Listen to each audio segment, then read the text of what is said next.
Good morning, folks. Welcome back to the Celtic Way. I am your host, John McGinley. I'm joined by Tony Haggerty, who's live with us at McDiarmid Park. We're here to talk through all the Celtic team news, all the Celtic build-up ahead of Celtic versus St Johnstone in the Scottish Premiership. First, a quick word from our sponsor. The Celtic Way is brought to you by S1 Jobs. If it's time to hand in your transfer request, then head over to s1jobs.com and upload your CV today. With thousands of jobs across Glasgow and the surrounding area, you'll find the one at S1 Jobs. Start your search today. Tony Haggerty, you're in Perth. You're in place for us. You're in the press box. How are you feeling this morning just before we fire into the team news? Beautiful day, John. Beautiful conditions. Celtic know what's ahead of them. Win the next two matches, they're champions. I don't think there's any more incentive needed. No real team talk required, is there? And they've got a cracking record up here. A repeat of the last time they were up here would do lovely. Yeah, it would do lovely. And strong team that Brendan Rodgers has named. Do you want to take us through the starting 11? Tony? Will do. It's Viljamis Sinizalo in goal. It's Alistair Johnston at right back. A centre back to a pairing of Cameron Carter-Vickers and Austin Trusty with Jeffrey Schroep at left back. A midfield three of Callum McGregor, Arnie Engels and Rio Hatate. And up front, it's Nicholas Kuhn on the right, Jota on the left, and 30-goal a season man at least. Dyson, he's promised a hat-trick today, John, so we shall see what happens and transpires with that. And on the bench today, we've got Scott Bain, we've got Greg Taylor, Adam Ida, Yang, Luke McCowan, Mike Nawrocki, Paulo Bernardo, James Forrest and Anthony Ralston. Just the one change to the team today, Austin Trusty comes back in after his calf strain for Nawrocki. Is that the team you're expecting today, Tony? Well, with Austin Trusty being fit, I guess he was tried and tested and trusted, wasn't he, over the course of the season? So I can't have any qualms with what Mike Nawrocki brought to the table in the games that he played. Might feel a bit unfortunate that he's been, rotated again, but hopefully he gets another chance because I quite like the fact that Mike Nawrocki came in and he got a bit of it and a taste of it, and hopefully if he gets a pre-season behind him, he can push for a permanent slot next season if it turns out to be the case. I think for me, today's 11 is probably the strongest 11 that Celtic are going to go with in this kind of latter part of the season. And with, Luke McCowan coming off the bench, James Forrest coming off the bench. But I think this is Brendan Rodgers' preferred 11. I agree. Some people will think it's a bit harsh on Nawrocki. He didn't really do much wrong against Rangers and Hearts, but for me, I always felt Trusty was always going to come in. And even last week, when Nawrocki kept his place in the team, Rodgers was given the chat that he was kind of in the team just because Trusty had trained late last week. So with a full weeks of training, and Trusty is in a good mood this week. I don't know if you saw on social media, but he was posting some pictures of his wedding to his new wife, who I think is expecting a child soon. So he should be in good spirits to come back in today. Without a doubt, John. And we talk about a Dyson Reid hat trick. What price on a Trusty goal? Just capping off a wonderful week. You'd love to see that, wouldn't you? Any of them to score, to be honest. But yeah, I think he'll have an extra spring in his step. And as I say, it's a glorious day here. There is, and the park's looking actually okay. It's a bit rutted in certain bits, particularly down. I'm looking at the kind of right-hand touchline here. It's rutted down that side, but it looks conducive to be playing decent football anyway. You know what I mean? Yeah. Excuse the noise in the background. It seems to be all going Perth. We can't ignore the fact that obviously the weekend's results have benefited Celtic. As you mentioned at the top of the show, Celtic are now 2 wins away from the title after Rangers blew it against Hibs yesterday, which I think put a smile on a lot of people's faces, just because everyone wants to get over the line here as quickly as possible, don't Tony? The players, the fans, doing it before the split would be magic and get the job done today. And it sets up like this big day at Celtic Park, and title wins at Celtic Park it can be special. Everyone's gets so excited. It's not just reserved for the travelling group of Celtic fans. It'll be more inclusive. There'll be more fans there get to experience the joy of Celtic getting over the line on title day.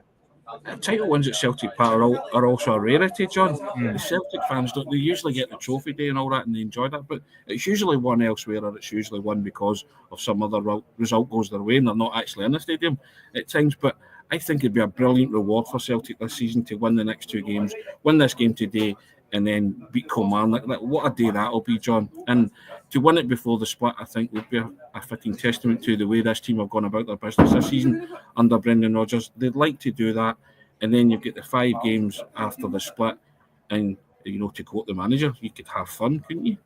Yeah, and also winning it before the split is quite rare as well. I remember, when they first introduced the split, I remember it was quite a big deal that Celtic won it before the split in Martin O'Neill's first season. And I remember, I think it was a 1-0 win over St Mirren. I think Tommy Johnson scored that day. Yes. That was a title win at Celtic Park. I remember that fondly.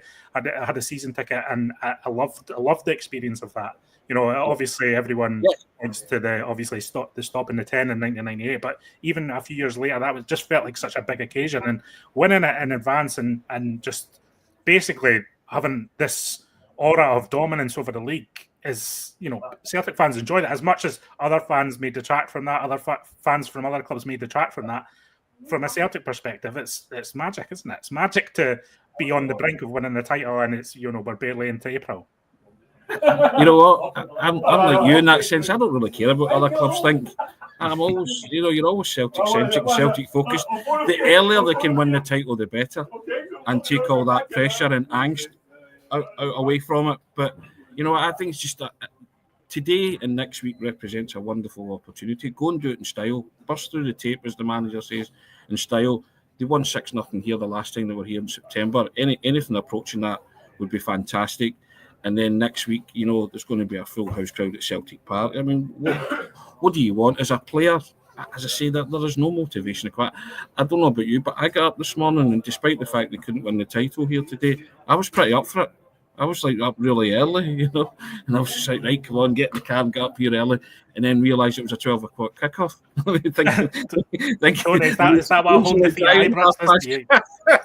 Gets you up last spring in your step. You can't hide it.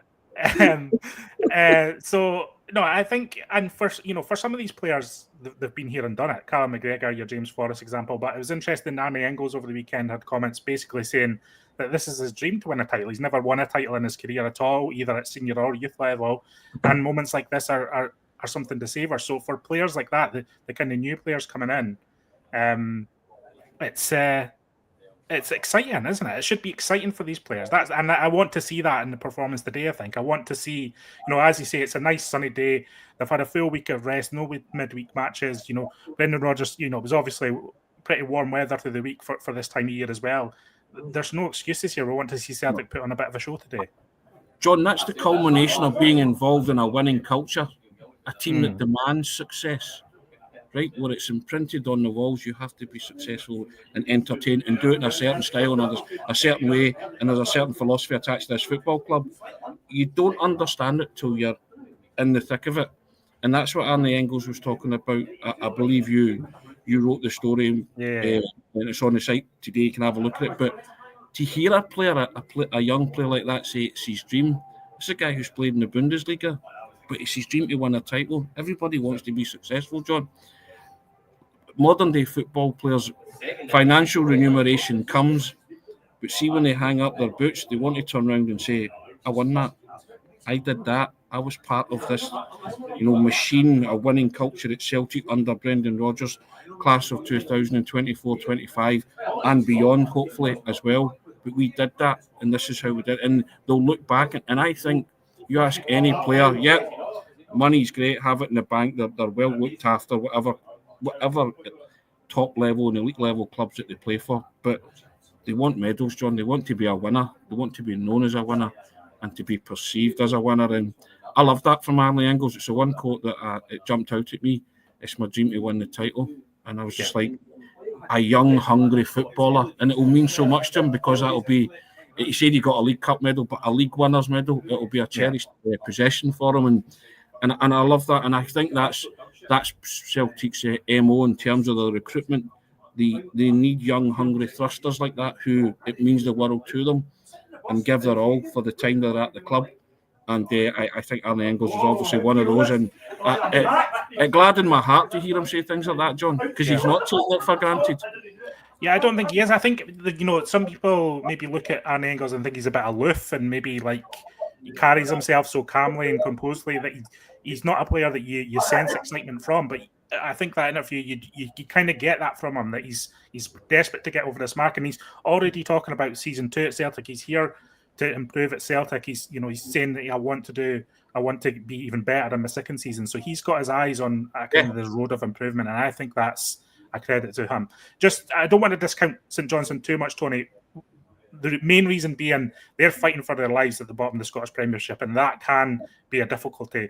But I think Celtic have stuck 10 goals past them without reply this season already. Obviously, as you mentioned at the top of the show, beat them handily at McDiarmid Park 6-0 on our last visit here. What are you expecting from the Perth side today? Well, I think we spoke on Monday. I wasn't expecting to see too much in terms of tactically, because we obviously played them in the Scottish Cup.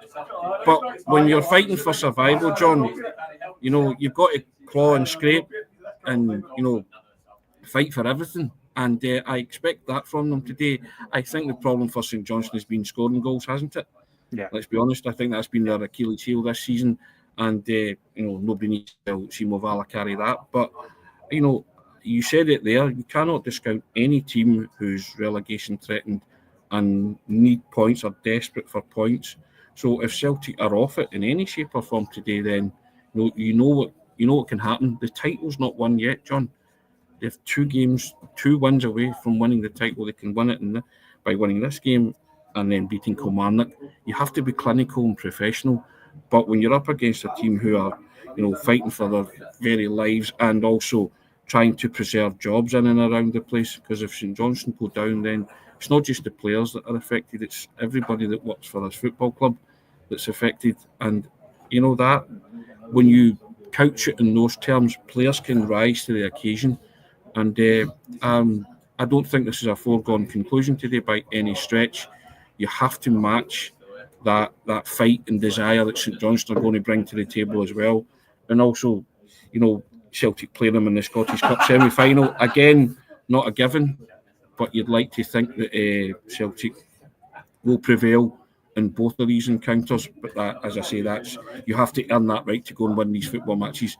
And I've got a good feeling about Celtic today. I think St Johnstone will worry about the teams that are in and around them in terms of where they're going to get points. Not saying they'll write it off. Clubs never do. But anything they get from today, if they do get something, will be regarded as the bonus. I'm going to bring in some comments while you think about your prediction there, Tony. William McLaughlin saying we need to start with high tempo and pace, no messing around in those early exchanges, get the ball in their third and start the press. Des Harkin saying I want to see full throttle today, no complacency. Brendan McCarthy coming in with hail boys, a good stylish win today, set up for a title party at Paradise. Right, Tony, your predictions. We'll get the predictions from the chat. So fire in your score predictions in the chat and we'll fire them up. But Tony, what do you think we're going to see today in terms of scoreline? I'm going to say 4-0, John. 4-0 for me today. So I think Celtic will turn on the style today, and I'll say 4-0. And you fancying Dyson Maeda for his wee hat trick today, or do you think he's going to get a couple? Do you know what? I'm going to be bold. I'll say Dyson will get a hat trick today. Yeah, why not? Why not? He said it with conviction and a twinkle in his eye. So I'm convinced. He's convinced me.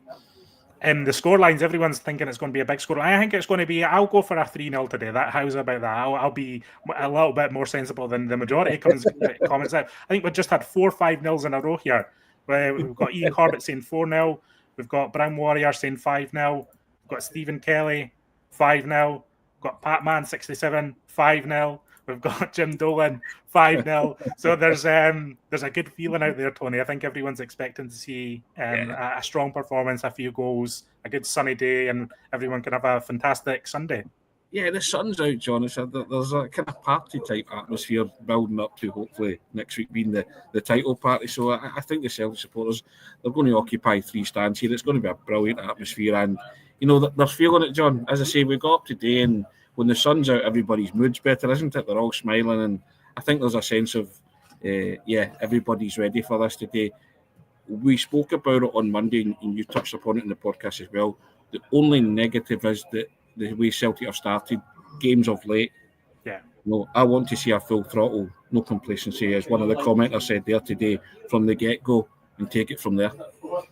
Matsy coming in with a 6-0, so he's feeling more confident. A good point here from Bobby Killen. I want to see some fire in the belly of the subs to score more when they come on. It's a good point. If Celtic are cruising, you can refresh that team with Forrest. You can refresh that team with Luke McCowan, who can all come on and make an impact. So the subs could, get a couple of goals themselves this afternoon, Tony.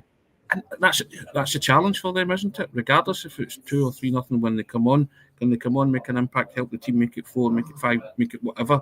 But whatever minutes you get, be creative. Do something, bring something to the table, and give the manager, because they'll all want to be part of that title-winning team next week if it goes to plan today, John, won't they? They'll all want to be in that starting 11 for next week, because that'll be a wonderful occasion.